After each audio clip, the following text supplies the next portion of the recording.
bukan budak. Yang keempat, mukallaf. Mukallaf itu apa? Mukallaf itu ketika sampai batas tertentu seseorang itu sudah kena beban syariat. Dia sudah balik. Bagi laki-laki dan perempuan, saya yakin Bapak Ibu lebih paham laki-laki mana menandakan dia balik, yang perempuan mana menyatakan dia balik. Ketika balik, maka saat itu mukallaflah dia, yaitu sudah terbebani hukum syariat kepada dia. Maka ketika dia mukallaf, maka dia punya syarat wajib untuk melaksanakan haji dan umrah. Yang kelima, mampu. Mampu apa? Mampu fisik, mampu ilmu, mampu juga harta.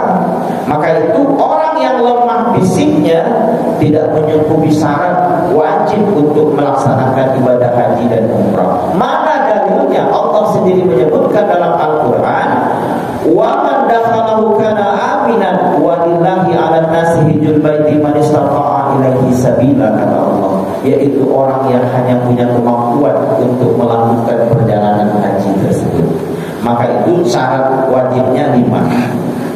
Lalu kita pindah ke rukun hajinya Bapak Ibu, biar cepat. Sebenarnya ada syarat sah haji, tapi syarat sah haji ini dia jalannya apa, ada makanan dan minuman, misalnya mampu berada di atas kendaraan, itu syarat sahnya saja.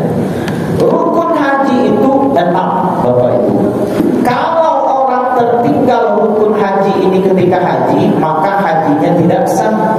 Maka hati-hati kalau kita melaksanakan haji, meskipun ada pembimbingnya, tetap kita mesti harus pakai ilmu. Sebab kalau tertinggal rukunnya, maka batal haji kita, tidak sah. Kita mesti ulang balik di tahun akan datang. Tapi nanti ada yang wajib dilakukan, dia tidak masuk dalam rukun. Yang wajib ini kalau seandainya tertinggal, maka dia wajib bayar dam. Misalnya lupa Bapak Ibu melempar jumrah, maka wajib bayar dam. Melempar jumrah itu tidak masuk dalam rukun. Rukunnya cuma 6. Apa dia? 1, ihram. Apa itu ihram? Dalam kajian syariatnya, yaitu berniat untuk haji. Saya yakin Bapak Ibu sekarang semua sudah ada dalam hati itu niat untuk melaksanakan haji, walaupun belum diizinkan oleh Allah untuk sampai ke tanah suci Mekah, tapi dalam hati kita ini ada niat untuk melaksanakan haji. Ihram itu artinya adalah berniat untuk melaksanakan haji. Yang kedua, wukuf di Bukit Arafah, wukuf di Padang Arafah. Apa yang dilakukan ketika wukuf di Padang Arafah? Duduk Bapak Ibu berdiam di atas bukit tersebut, ibadah kepada Allah, lalu bertafakur menyesali seluruh dosa yang sudah dilakukan dahulu ketika di dunia ini. Itu yang dilakukan ketika wukuf di Padang Arafah tersebut. Lalu yang ketiga, tawaf ifadah, mengelilingi Ka'bah itu 7 kali. Gampangnya yaitu melawan jarum jam. Kalau jarum jam kan gini Bapak Ibu. Nah, melawan jarum jam dimulai dari samping batu Hajar Aswad. Kalau di Mekah sana sudah ada garisnya, garis yang sudah pernah Pak ya, ada garisnya, itu batas kita memulai nanti perjalanan. Saat kita tahu ibadah tersebut melawan arus jarum jam, dimulai dari garis lurus Hajar Aswad, nanti diakhiri juga di garis lurus Hajar Aswad tersebut sebanyak 7 kali. Lalu yang keempat, sa'i, ihram, wukuf di Bukit Arafah, tawaf ifadah. Yang keempat, sa'i. Sa'i itu apa? Sa'i itu berlari-lari kecil dengan kaki tunggal. Jadi saya sakit kaki pakai mobil sa'i itu tak boleh. Kenapa? Karena mesti harus pakai kaki tunggal. Dari mana? Dari Safa ke Bukit Marwah. Safa Marwah, mulai Safa Marwah, nanti berakhirnya 7 kali itu di Marwah. Jadi berjalan Bapak Ibu, berlari kecil, berjalan laju lah kalau hitungan kita, dari Bukit Safa sampai ke Marwah. Lalu yang keenam, rukunnya itu adalah tertib. Tertib ini apa maksudnya? Bahwa dari mulai ihram sampai tahap yang kelima,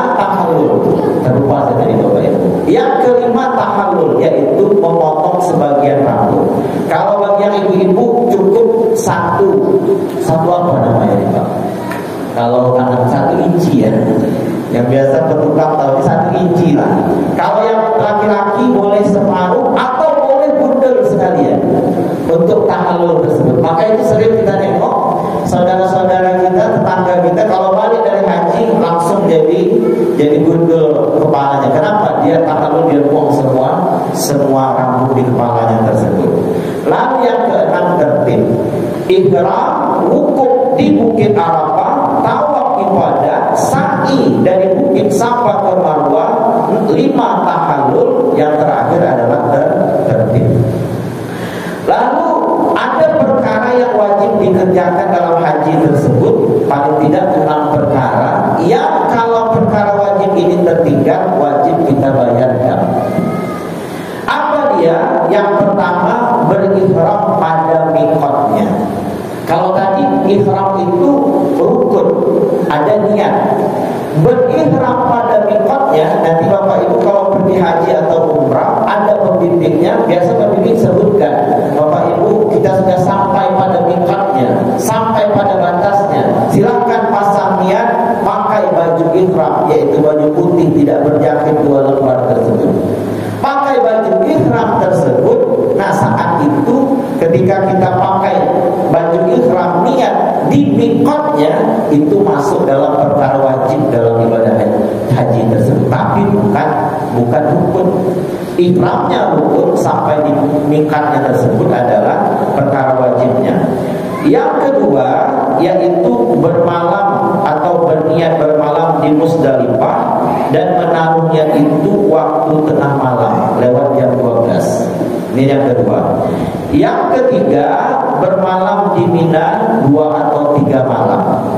Yang keempat, melontar Jumratul Aqabah pada mula-mula datang dari Arafah ke Mina.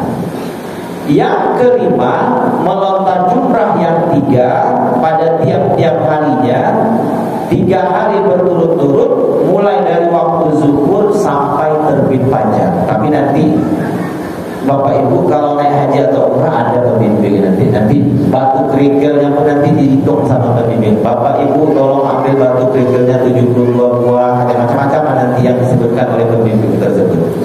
Dan yang keenam yaitu menjauhi diri dari hal-hal yang diharamkan ketika melaksanakan ibadah haji dan umrah tersebut. Nah inilah Bapak Ibu perkara wajib dalam melaksanakan ibadah haji tersebut.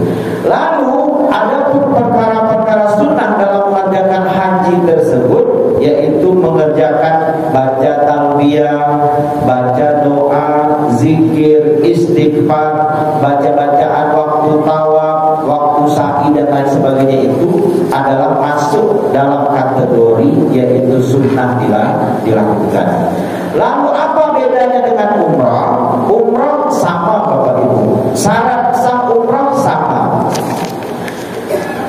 Setelah itu syarat wajib umrah 2 saja Bapak Ibu. Apa dia? Berpakaian ihram dari miqatnya. Yang kedua, meninggalkan perkara-perkara yang ada di dalam ihram tersebut. Jadi haji dengan umrah ini tidak jauh berbeda. Bedanya apa? Bedanya pada waktu dan tempat. Kalau haji ada waktu khusus. Kalau umrah boleh setiap minggu, boleh setiap bulan setahun.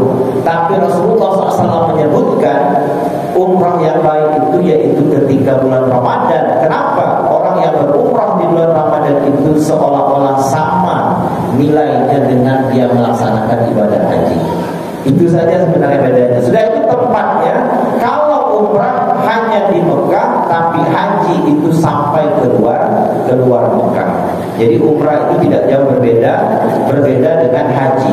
Lalu rukun umrah. Nah rukun umrah ini ada 5. Kalau tadi rukun haji ada 6, rukun umrah cuma 5. Yang tidak ada itu mana? Yang tidak ada di umrah itu adalah wukuf di Bukit Arafah. Umrah itu tak ada hukumnya. Jadi rukunnya cuma 5 saja. Ihram, tawaf, keliling Ka'bah 7 kali. Jadi Bapak Ibu pergi ke Mekah, sampai di Mekah ihram, niat untuk umrah. Setelah itu keliling Ka'bah 7 kali, lalu sa'i keliling dari Safa Marwah 7 kali, lalu mencukur rambut, maka Bapak Ibu sudah dihitung untuk melaksanakan umrah. Jadi sederhana sekali sebenarnya melaksanakan umrah tersebut. Dan umrah itu bisa dilakukan kapan saja selama setahun, bisa seminggu sekali, bisa sebulan sekali, bisa 2 bulan sekali, dan tidak ada batas waktunya. Tapi kalau haji tadi ada batas, ada waktu tertentu untuk melaksanakan ibadah haji tersebut. Saya kira mungkin itu bagian syariatnya Bapak Ibu. Sekarang karena waktunya masih ada, saya ingin kaji bagian hakikatnya. Inilah bagian terpentingnya ketika Bapak Ibu ingin melaksanakan haji. Saya ingin menyebutkan kepada Bapak Ibu, yang pertama-tama yang perlu Bapak Ibu lakukan sebelum menjejakkan kaki ke tanah suci Mekah dari jalan hakikat, yang perlu dan yang paling utama itu sebelum kita berangkat tersebut, ingat Bapak Ibu, duduklah kita di makam kehambaan sebelum kita itu pergi ke tanah suci Mekah itu untuk berhaji dan berumrah. Ingat betul ini Bapak Ibu, dudukkan diri kita itu yang pertama di makam kehambaan sebelum kita itu pergi haji dan umrah. Contoh sederhananya begini, ada si tuan kaya, orang kaya, rumahnya besar, tanahnya luas, di dalam rumahnya itu ada kolam renangnya, dalam rumahnya banyak makanannya, penuh dengan buah-buahan, banyak kenikmatan dalam rumah si tuan kaya tersebut. Lalu ada seorang laki-laki ingin masuk ke dalam rumah tersebut, kira-kira laki-laki itu diterima atau tidak? Maka lelaki itu pasti dia tidak akan diterima oleh si tuan kaya tersebut. Kenapa? Karena laki-laki itu belum lagi menjadi hamba si tuan kaya tersebut.